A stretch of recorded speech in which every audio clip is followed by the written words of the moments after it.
के शो में पाकिस्तानी तारीख की सबसे बड़ी टैक्स एमनेस्टी स्कीम एतराजात की जद में।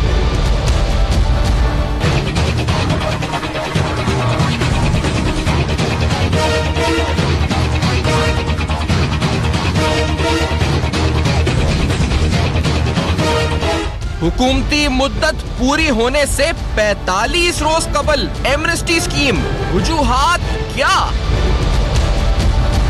सियासी मुखालफत, कानूनी चैलेंजेस, टैक्स एमनेस्टी स्कीम का मुस्तकबिल क्या?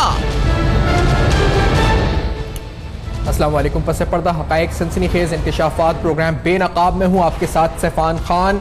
टैक्स एमनेस्टी स्कीम के हवाले से इंतहाई अहम मालूमात आपके सामने रखते हुए, लेकिन एतराज़ात की जद में ये टैक्स एमनेस्टी स्कीम नजर आती है जो अनडिक्लेयर्ड वेल्थ के हवाले से पाकिस्तान में फॉरेन या पाकिस्तान में मौजूद डोमेस्टिक आपकी अनडिक्लेयर्ड वेल्थ हो, इस हवाले से जिसको बहुत बड़ी वसी पैमाने पर टैक्स एमनेस्टी स्कीम कहा जा रहा है, पाकिस्तानी तारीख की एतराज़ात की जद में है। कानूनी चैलेंजेस हैं, सियासी चैलेंजेस दरपेश हैं हुकूमत को एक तरफ, लेकिन बहुत से सवालात उठ रहे हैं। सवालात ये उठ रहे हैं कि आखिरकार जो रिस्पॉन्स जनरेट होना है इस एमनेस्टी स्कीम से, क्या हुकूमत वो रिस्पॉन्स जनरेट करने में कामयाब होगी? यानी कितने लोग इसमें पार्टिसिपेट कर सकेंगे? और उस वक्त जब सवालात उठ रहे हैं कि क्या प्रोटेक्शन हुकूमत देने में कामयाब हो जाएगी इस एमनेस्टी स्कीम के बाद क्रिमिनल प्रोसिक्यूशन से उन लोगों को जिन्होंने अपनी वेल्थ को डिक्लेयर नहीं किया था? बहुत से सवालात और इस एमनेस्टी स्कीम से जुड़े एतराज़ात, नुकात, तमाम चीजों की तफसीलात में जाने से पहले आपको सुनाते हैं कि आज के दिन इस एमनेस्टी स्कीम पर रिएक्शन क्या आया। एक्शन की बात करते हैं तो पहले आपको सुनाते हैं कि चेयरमैन पाकिस्तान तहरीक इंसाफ इमरान खान साहब का रिएक्शन इस एमनेस्टी स्कीम पर क्या था, तफसीलन उनकी जानिब से क्या कहा गया, ये जरा सुनते हैं।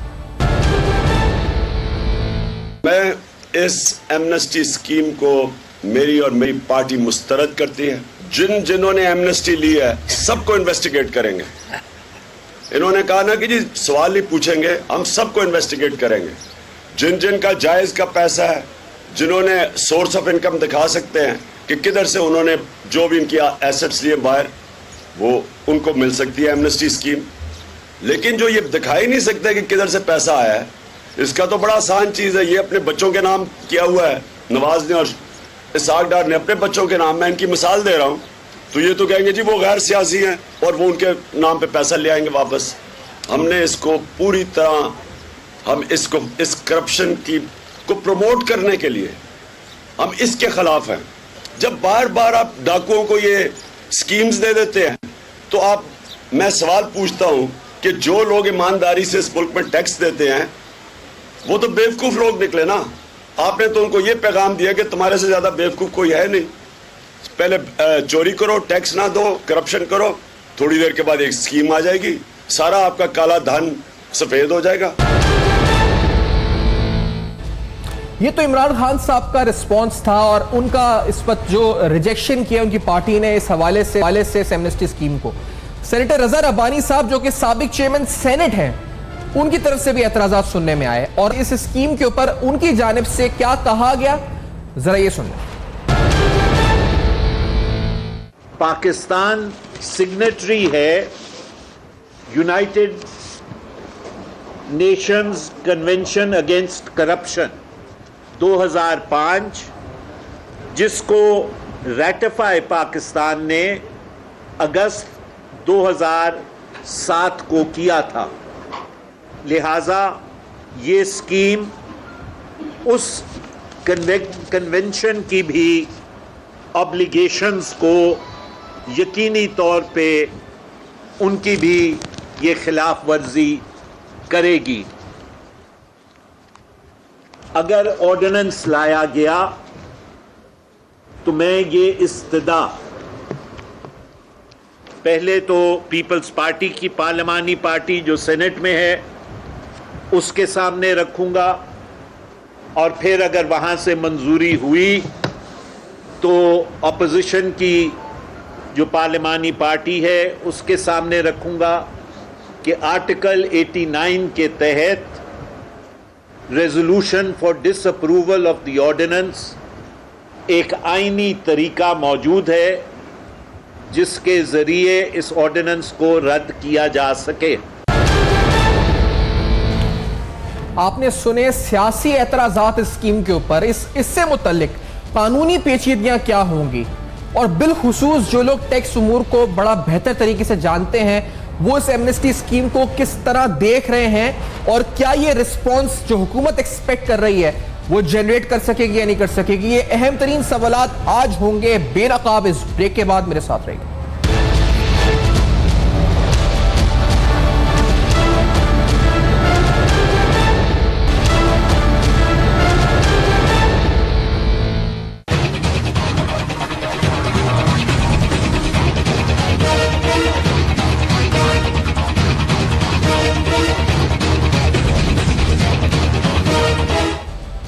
Welcome back. आप देख रहे हैं बेनकाब। अहम तरीन सवालात टैक्स एमनेस्टी स्कीम के हवाले से आज के प्रोग्राम में उठाएंगे, और मेरे साथ प्रोग्राम में डॉक्टर इकरामुल हक साहब मौजूद हैं, माहिर टैक्स उमूर इस्लामाबाद में मुझे ज्वाइन कर रहे हैं। जनाब आरिफ चौधरी साहब, सीनियर माहिर कानून, अशफाक तोला साहब कुछ ही देर में साथ मौजूद होंगे, माहिर टैक्स उमूर हैं, टैक्स एक्सपर्ट हैं। तो आज टैक्स लॉ एक्सपर्ट सीनियर साथ मौजूद हैं हमारे साथ प्रोग्राम में। और जिस तरह मैंने कहा जी कि बड़ा अहम ये स्कीम है, तो डॉक्टर इकरामुल हक साहब, एक्सपेक्टेशन गवर्नमेंट की बहुत ज्यादा है। इंडिया की मिसाल कोट की जा रही है, 9 अरब डॉलर उन्होंने इकट्ठे कर लिए। इंडोनेशिया की मिसालें दी जा रही हैं कि उधर अच्छी खासी कामयाब टैक्स एमनेस्टी स्कीम रही, और उन मिसालों को बुनियाद बनाकर पाकिस्तान में कहा जा रहा है जी कि ये बड़ा अच्छा रिस्पॉन्स दे देगी स्कीम।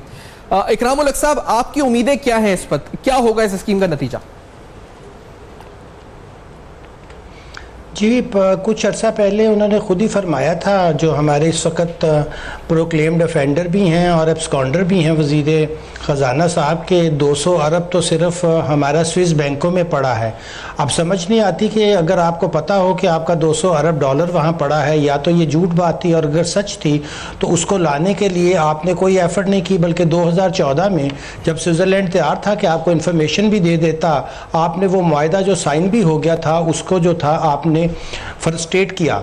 और ये बात पाकिस्तान में किसी को पता नहीं है कि उन्होंने जिस FBI के आदमी को वहाँ भेजा, वो अगरचे एक जूनियर ऑफिसर था मगर बहुत ही काबिल था, और उन्होंने आखिरी वक्त में चेयरमैन FBI को जाने से रोक लिया वड्डार साहब ने। इसके बावजूद वो नौजवान लड़का उस पर जो था इम्प्लीमेंट करने में कामयाब हुआ, मगर आते ही उसको एक चार्जशीट समाई गई कि आपने ये मुआहदा क्यों किया। उसने कहा भाई मुझे तो आप ही ने भेजा था, और पीछे जो था काबीना की इसमें अप्रूवल भी शामिल थी। तो ये दरअसल एक लिप सर्विस करते रहे और एक्ट बिल्कुल उसके बियॉन्ड कर रहे थे। अब आप बताइए कि अगर आपने 2% पे, अव्वल तो आपको पता ही नहीं है कि आपके असासे कहाँ हैं। इंडोनेशिया की मिसाल हम इसलिए पाकिस्तान में काबिल अमल नहीं है कि उनको पता था कि 99% हमारे लोगों के असासे साथ ही सिंगापुर में हैं। जब उनके पास सारी इन्फॉर्मेशन आ गई तो उन्होंने लोगों से ये कहा, और वहाँ पे भी अगरचे असासे जो हैं वो 350 अरब डॉलर से ज़्यादा के डिक्लेयर हुए, मगर उनको मिला 11-12 बिलियन डॉलर ही हैं, और उनकी जो तवक्को थी वो उससे बहुत कम रकम थी। इंडिया की तो खैर बिल्कुल नाकाम पॉलिसी थी, क्योंकि जितना बड़ा उनका क्वांटम था उसके लिहाज से 9 अरब डॉलर तो कुछ भी नहीं थे।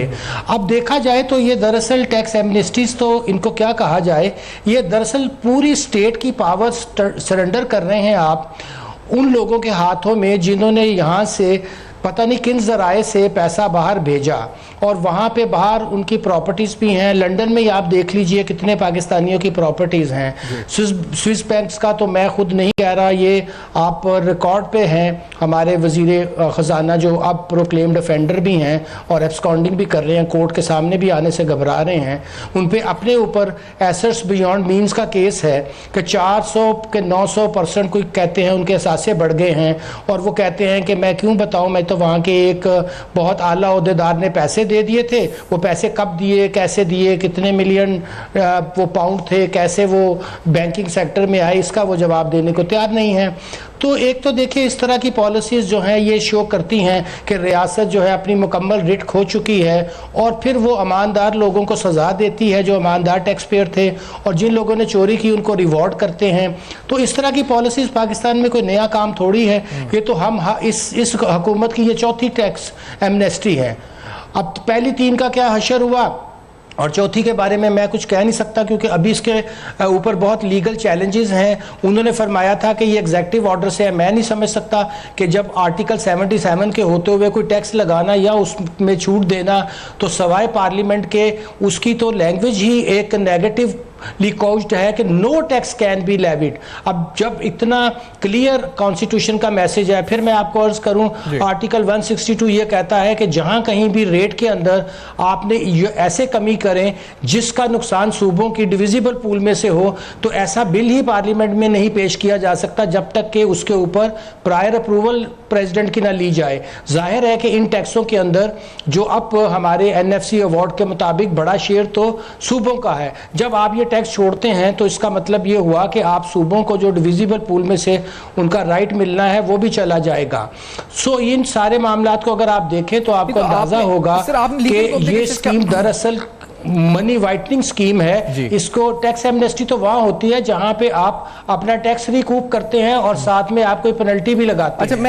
मगर यहाँ तो ये कहा जा रहा है कि बस स्पेसिफिकली अगर आपसे पूछूं इकराम साहब के आपके नजदीक, क्योंकि ये जो टारगेट जो इन्होंने एसरटेन किया है जी के इनके जो फॉरेन रिजर्व चैलेंजेस हैं एक्सटर्नल साइड पे, तो उनको ये उस गैप को ब्रिज करने के लिए की कोशिशें, जो इनके दावे हैं जबानी अंदरूनी खाना जो इनकी नियतें हैं वो तो हम नहीं जानते और वो अंदाजे ही लगा सकते हैं, लेकिन ये जो दावा है कि 4 से 6 अरब डॉलर जो टारगेट है कि इतना आ जाए पैसा ताकि हम जो है वो अपने इस गैप को कवर कर सकें, तो सर ये आपको लगता है 4 to 6 billion dollars is an very over estimate या over confidence on this side अगर कहा जाए तो इतना आएगा पैसा इससे? देखिए, ये तो रकम का तयन करना जो है वो तो बज़ाहिर मैं समझता हूँ कि करना भी नहीं चाहिए। अगर आपको फॉरेन रिजर्व्स बढ़ाने हैं तो उसके बड़े अच्छे तरीके हो सकते थे कि आप लोगों को कहते कि ये हम जो हैं बॉन्ड्स इशू कर रहे हैं, आप इसमें इन्वेस्टमेंट कर लीजिए और आपको हम हर साल 2, 3, 4 की इसकी आपकी मैच्योरिटी होगी और बाद में हम आपको पैसे दे देंगे। आप एक्सपेट्रिएट पाकिस्तानियों को जिनके वहाँ जायज़ पड़े हैं, अब उनके लिए वहाँ पे ज़ाहिर है बैंक्स में रखना, किसी के पास 1% से ज़्यादा वहाँ हाईएस्ट प्रॉफिट मिलता है तो आप उनको भी लियोर कर सकते थे। और मैं 10 ज़राए आपको बता सकता हूं। मगर आप टैक्स एमनेस्टी स्कीम से कभी कोई मुल्क जो है, कभी मैंने सुना नहीं आज तक कि वो ये कहे कि मैं अपने फॉरेन रिजर्व बिल्ड करना चाहता हूं। यानी ये तो बिल्कुल एक, इसकी कोई मंतक मुझे समझ नहीं आती।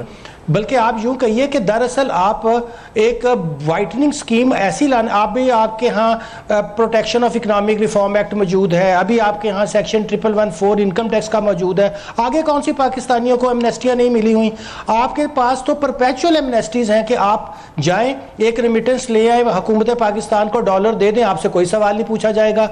तो फिर आप उन लोगों से कहें कि भाई आप इसका इस्तेमाल कर लें, हमें सारे डॉलर्स दे दीजिए। ये आप खाम इनकम टैक्स में और टैक्स की रवायत ऐसी डालें कि जहां जो ईमानदार टैक्स पेयर है उनको हमेशा ये फील हो कि मैं तो पूरा टैक्स दे रहा था और अभी वो शख्स जो मेरे मुकाबले में टैक्स भी नहीं दे रहा था उसने इतने बड़े असासे भी बना लिए और अब आप उससे कह रहे हैं कि हम आपकी मिन्नतें कर रहे हैं, या 2% ही दे दो, 3 ही दे दो। इस तरह तो रियासतें नहीं चलती हैं। मैं तो इस चीज़ों को कंडोन नहीं करता। बिल्कुल सही इकरामुल हक साहब। आरिफ चौधरी साहब, ये इन्होंने वाइटनिंग की बात की है अभी इकरामुल हक साहब ने।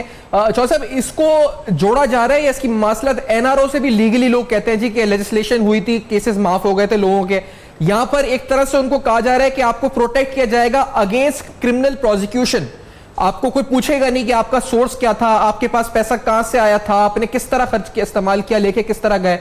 तो आरिफ चौधरी साहब, लीगली ये स्टैंड कर पाएगा आपकी जो कॉन्स्टिट्यूशनल नॉलेज है, आपकी जो एक्सपीरियंस है उस बुनियाद पर, या फिर ये बहुत जल्दी इसका ये खत्म हो जाएगा, ये मामला आगे बढ़ ही नहीं पाएगा, ये पार्लियामेंट और दीगर जो या कोर्ट में ही चैलेंज हो जाएगा, मामला खत्म कर दिया जाएगा इसको?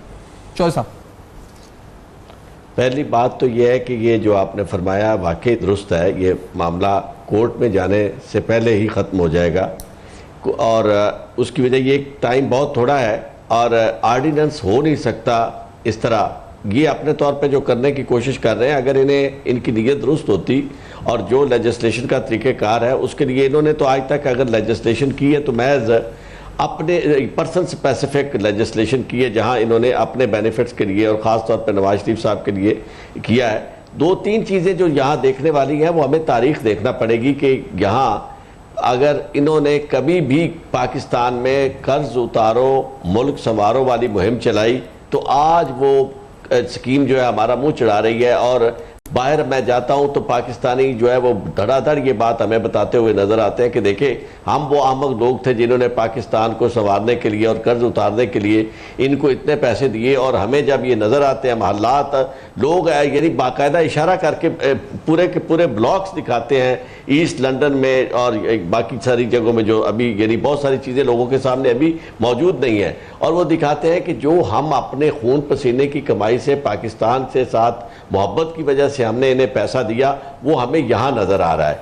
इसी तरह बाकी इन्होंने जो कुछ किया, आपके सामने सूरत हाल है पाकिस्तान में इस वक्त, यानी कोशिश ये हो रही है, नैब ने बहुत ज़्यादा शिकंजा कसा हुआ है और नैब पहली दफ़ा हमें एक्टिव नज़र आ रही है, और वो बिल्कुल अक्रॉस द बोर्ड हमें लोगों का एहतसाब करती हुई नज़र आ रही है। तो उस मामले में, और फिर जिसका हवाला पहले हमारे साबिक जो सेनेट के चेयरमैन है उन्होंने भी दिया कि हम कानून करप्शन के खिलाफ कन्वेंशन के सिग्नेटरी हैं, अब पूरी दुनिया में इन लोगों का घेरा तंग हो रहा है। कोई यानी यूएई में भी इतने लॉज सख्त हो गए कि अकामे की ज़रूरत आपको पड़ती है अपना बैंक अकाउंट खोलने के लिए, और अमेरिकन सिटीजन या यूएई बाकी जो वहाँ आके इन्वेस्ट करते हैं उन्हें इतला अपनी देनी पड़ती है, सारी इंफॉर्मेशन देनी पड़ती है। पूरी दुनिया जो है वो जब से ये आया है, यानी फाइनेंस जो है उसकी टेरर फाइनेंसिंग बिल आया या टेरर फाइनेंसिंग की बात हुई है, उस वक्त से पूरी दुनिया अलर्ट हो गई है, सेंसिटाइज हो गई है इस मामले में कि दुनिया में जितनी दहशतगर्दी हो रही है वो ज़्यादातर उसके पीछे जो मुहर्रिकात हैं उनको आगे प्रमोट करने वाली फाइनेंस जो है वो इन्हीं ज़राए से यानी फनल की जाती है। तो उसे रोकने के लिए अब पूरी दुनिया के ममालिक जो है वो अलर्ट हो गए, इसलिए ये अपने उन पसंदीदा लोगों को, यानी जिनके खिलाफ नैब शिकंजा कसने वाली है, उनको बचाने के लिए इस तरह की ये कोशिश कर रहे हैं। और आपने देखा होगा कि ये कोशिश पहली दफा नहीं हो रही, जहां जहां भी कभी इन्हें नजर आता है कि इनके अपने पसंदीदा लोग, आज देखिए नवाज शरीफ साहब ने बड़ा कोई सरकारी अफसर उसकी अहलिया जो है सर कोई बेनिफिट वो तो फायदा नहीं उठा सकता, कार्रवाई कर रही है। अरे साहब मैं कानूनी तौर पे, क्योंकि इसमें तो ये लिखा है कि कोई फायदा ऐसा शख्स नहीं उठा सकता कि मनी लॉन्ड्रिंग का पैसा हो, क्रिमिनल ऑफेंस का पैसा हो, सरकारी अफसर हो, उसकी अहलिया हो, कोई उसका औलाद हो। तो सर ये फिर आपको लगता है कि जो इस पर हमारा जो ये दो अशखास बैठे हुए हैं प्रेस कॉन्फ्रेंस में कल नजर आ रहे थे, फाइनेंस के जो एक एक्सपर्ट हैं और दूसरे जो हमारे प्राइम मिनिस्टर साहब हैं माशाल्लाह, तो ये दोनों कौन से मुस्तफीद होगा? ये होंगे, कौन होगा? ये तो खुद हो नहीं सकता अगर कानून में जो लिखा है इसके मुताबिक, जो उन्होंने ऐलान किया इसके मुताबिक। तो इसका आप देखें, आपने मुस्तफीज होने का अंदाज देख लिया, इतना बड़ा स्कैम जिसकी वजह से प्राइम मिनिस्टर साहब हमारे साबिक जो है वो नाअहल हो गए। वहां केस क्या है कि जितना सरमाया था वो उन्होंने अपने बच्चों के नाम लगा दिया, और उन्होंने खुद ये कहा था कि कोई भी चोर जो है वो अपने बच्चों के नाम प्रॉपर्टी नहीं बनाता, वो अपने बच्चों के नाम पैसा नहीं रखता। तो यहाँ लोगों के लिए सबसे बड़ी आसानी ये है कि वो हमारा तो मुल्क बर्बाद ही इसीलिए हो रहा है कि अपने बच्चों का मुस्तकबिल दुरुस्त करने के लिए यहाँ के बाअसर लोग, सियासतदान जो हैं वो पाकिस्तान को कंगाल कर रहे हैं। तो लिहाजा सब के सब बच्चे, और बच्चे गैर सियासी होते हैं, यानी इनके बच्चे भी गैर सियासी, इनका सरमाया भी गैर सियासी, और जो सरमाया इकट्ठा करने वाले हैं करप्ट राय के साथ, वो नहाए धोए हुए बिल्कुल साफ सुथरे लोग हैं। वो कहते हैं जी हमारे खिलाफ एक पैसे की करप्शन साबित नहीं हो सकती। तो ये बात मैं समझता हूं कि जहां इंडिया की मिसाल दी गई, उसका मैं आपको थोड़ा सा ये अर्ज करूं कि इंडिया ने 45% वसूल किया था, और दूसरा इंडिया का तरीकेकार ये रहा है कि इंडिया में अगर कोई फॉरेन कंपनी भी इन्वेस्ट करती है तो वो सारे की सारी टेक्निकल नो हाउ जो है वो इंडिया की होती है वो, और उसके बाद कुछ सालों के बाद, 20 साल या 25 साल के बाद, वो जो कंसर्न होता है, जो इन्वेस्टमेंट होती है, वो अल्टीमेटली इंडिया के पास रह जाती है, यानी वो आने वाले इन्वेस्ट करके अपना चंद दिन। ठीक है सर, मैं एक ब्रेक थोड़ा सा बढ़ूंगा, आप दोनों का तज्जिया आप अभी सुन रहे हैं इस पर इकराम चौधरी साहब। ये सवाल पहले हमने सेगमेंट में उठाया कि क्या क्रिमिनल प्रोसिक्यूशन से प्रोटेक्शन देने की जो बात है ये लीगली स्टैंड कर सकेगी नहीं कर सकेगी, इसका जवाब नफी में अभी तक तो आया। और दूसरी बात, स्टेट की रिट की बात इकरामुल हक साहब ने की है कि वो रिट जो है इस वक्त खत्म हो जाती है इस तरह की एमनेस्टी स्कीम से, और इनको वाइटनिंग ऑफ मनी कहा सकता है, इसको एमनेस्टी कहना भी सही नहीं है। लेकिन इस ब्रेक के बाद इनकम टैक्स कवानीन में जो रद्दोबदल या फिर जो इस वक्त क्लास जो रेट्स में चेंजेस आए हैं, टेक्निकली फाइनेंशियली टैक्स पॉलिसीज के हिसाब से उनकी इंप्लीकेशंस सैलरी क्लास पर या बिजनेस क्लास पर या दीगर अशखास पर क्या होगी, और कुछ डिटेल्स में जाएंगे इसके इस ब्रेक के बाद। मेरे साथ रहेगा।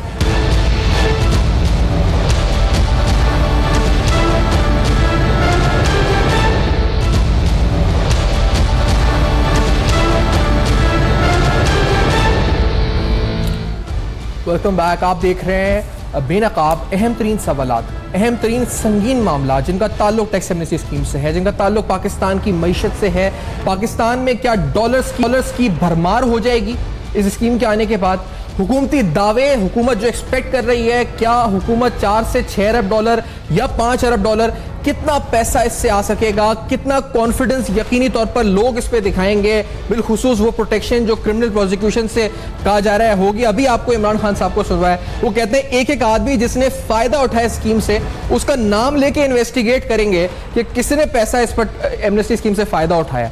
अब ये अहम तरीन सवालात हैं जिनकी रोशनी में जब हुकूमत के 45 दिन रह गए हैं तो स्कीम की कामयाबी और नाकामी पर सवालात उठ रहे हैं। मेरे साथ अशफाक तोला साहब भी मौजूद हैं जो कि मेंबर काउंसिल हैं ICAP के, यानी institute of chartered accountants Pakistan के। मेरे साथ जनाब डॉक्टर इकरामुल हक साहब सीनियर टैक्स एक्सपर्ट मौजूद हैं इस्लामाबाद में, और जनाब आरिफ चौधरी साहब मौजूद हैं मेरे साथ इस्लामाबाद में जो कि सीनियर लॉ एक्सपर्ट हैं। अशफाक तोला साहब, सर क्या आपको लगता है कितना सक्सेसफुल रेट क्या होगा इसका, कितने पैसा आ सकेगा, क्या होगा स्कीम का फायदा? बिस्मिल्लाहिर्रहमानिर्रहीम। थैंक यू वेरी मच सेफान। देखिए अभी तो इस वक्त जो इस स्कीम का जो महवर है वो ये है कि डिक्लेरेशन स्कीम की बात हो रही है। अब डिक्लेरेशन में मैं नहीं समझता कि, मेरा अपना एक अंदाजा है 1 से 2 बिलियन डॉलर रिपेट्रिएट होगा। और अगर इसी वजह से आप देखेंगे मेरी अपने डॉक्यूमेंट में जो मैंने 3 दिन पहले गवर्नमेंट को दिया था और सुप्रीम कोर्ट को भी मैं मौजूद चीफ जस्टिस साहब को भी मैं दे चुका हूँ, इंशाल्लाह उनकी नजर से भी गुजरेगा, प्राइम मिनिस्टर साहब को भी मैंने दिया था। मैंने इसमें यही कहा था कि जी ये आप रेट ज्यादा रखें, 10 से 15% रखें आप, 10% इमूवेबल प्रॉपर्टी का जो पाकिस्तान नहीं लाई जाएगी और 15% उन एसेट्स का जो कि लिक्विड है और पाकिस्तान में ना लाए जाए। क्योंकि देखिए मेरा मकसद तो यही है, डॉक्टर साहब भी बैठे हुए हैं, ये भी उस सुप्रीम कोर्ट की कमेटी के मौजूद मेंबर हैं, कि भाई अगर मेरे मुल्क में मेरा पैसा रिपेट्रिएट नहीं होता तो इससे मुझे लाहासिल कोई चीज है नहीं।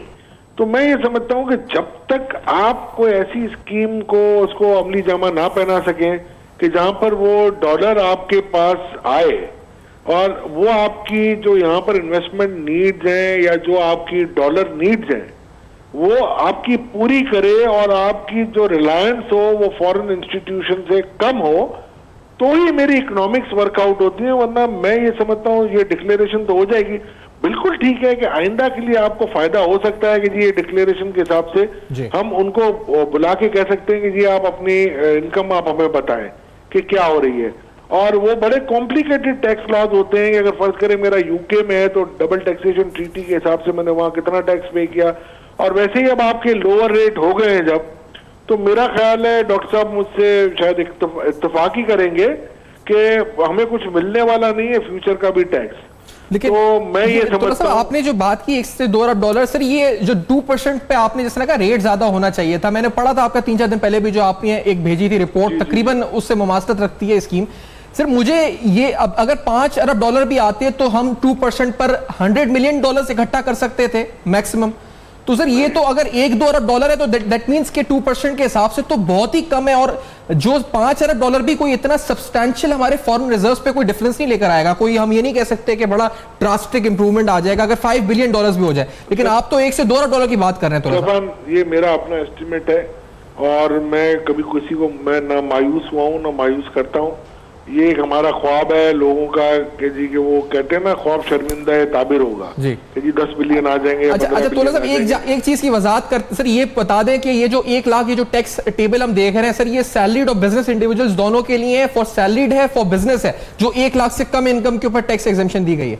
देखिए मेरे हिसाब से तो ये दोनों के लिए होगा, और मेरा एस्टिमेट है इसकी एक कॉस्ट ऑफ अपना जो है, जो गवर्नमेंट को अराउंड 75 बिलियन रुपीस की इसकी हिट आएगी, क्योंकि जो मेरा एनालिसिस है 203 बिलियन आपका इंडिविजुअल से आता है, इसमें कुछ कॉन्ट्रैक्ट्स का या कुछ मिनिमम टैक्स में आती हैं, और 102 अरब रुपए आते थे आपके सैलरीज से। अच्छा। और उसमें नॉर्मली जो हमारी एनालिसिस है, नंबर क्रंचिंग ये कहती है, जो मेरी इकोनॉमिक एनालिसिस हमारी ऑफिस यहाँ वर्कआउट करी, हमने सिमुलेट किया है इसको, कि ये मेरा ख्याल है 75 बिलियन की हिट गवर्नमेंट को पड़ेगी। ठीक है सर, सही है, ये तो आपका असेसमेंट हो गया। डॉक्टर इकराम उल हक साहब, ये जो अभी अशफाक उल्ला साहब ने बात की, $112 आपने असेसमेंट नहीं दी थी इकराम साहब, लेकिन एक अहम सवाल आपकी तरफ ये सर कि जो ये फॉरेन एसेट्स हैं जो डिक्लेयर्ड नहीं है, अनडिक्लेयर्ड वेल्थ है, तो सर इस तक पहुंचने का जरिया थ्रू वॉलंटरी आप कर सकते हैं, किसी को ढूंढ के किस तरह एसेट कहां छुपा हुआ है, तो वो तो वैसे भी रेट जो आप बात कह रहे थे वो किस तरह से अपनी एस्टैब्लिश स्टेट कर सकती है किसी फॉरेन मुल्क के अंदर, जब ऐसे लॉज भी बहुत जगह पे नहीं है, बहुत सी कानूनी पेचीदगियां हैं, ये वॉलंटरी ला सकते हैं, हुकूमत की तरफ से एक तौजीह पेश की जाती है, तो it is only possible through voluntary means, and this is why the government is going for a amnesty scheme. Do you agree with this Ikram ul हक साहब?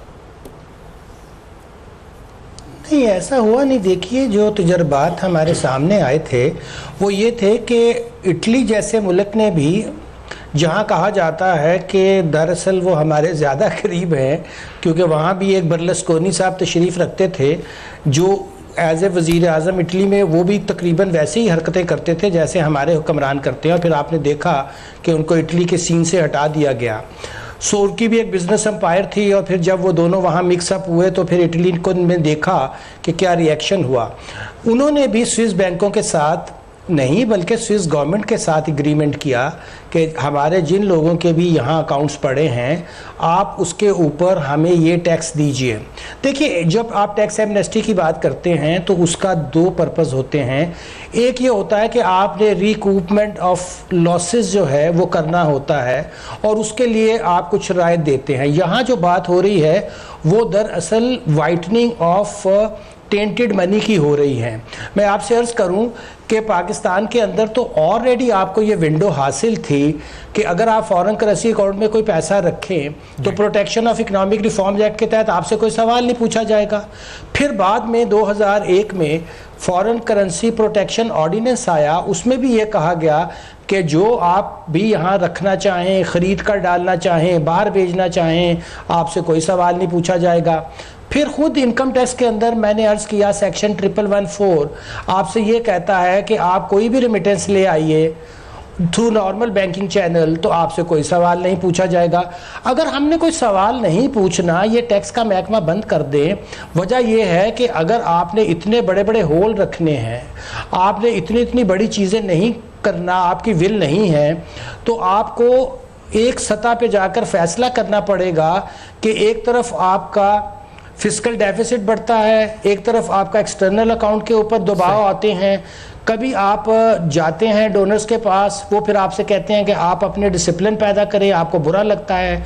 जब आप अपने मुल्क के अंदर इस तरह की चीज़ें करते हैं तो देखिए अभी फाइनेंशियल टास्क फोर्स ने क्या किया आपके साथ। अब आप एक ऐसी स्कीम लेकर आते हैं जिसके बारे में बिल्कुल रज़ा रबानी साहब से ही फरमा रहे थे, आप वो शायद उस केस का हवाला भी देना मुनासिब होगा कि जब डॉक्टर मुबशर का केस गया, उसी जजमेंट के अंदर लिखा हुआ है कि चूंकि हम इस कन्वेंशन के सिग्नेटरी हैं तो पाकिस्तान के अंदर कोई कानून ऐसा नहीं बन सकता जो करप्शन को, करप्ट प्रैक्टिसेस को, अनटैक्स पैसे को वाइट करे और उसके बारे में एमनेस्टियां लेकर आए।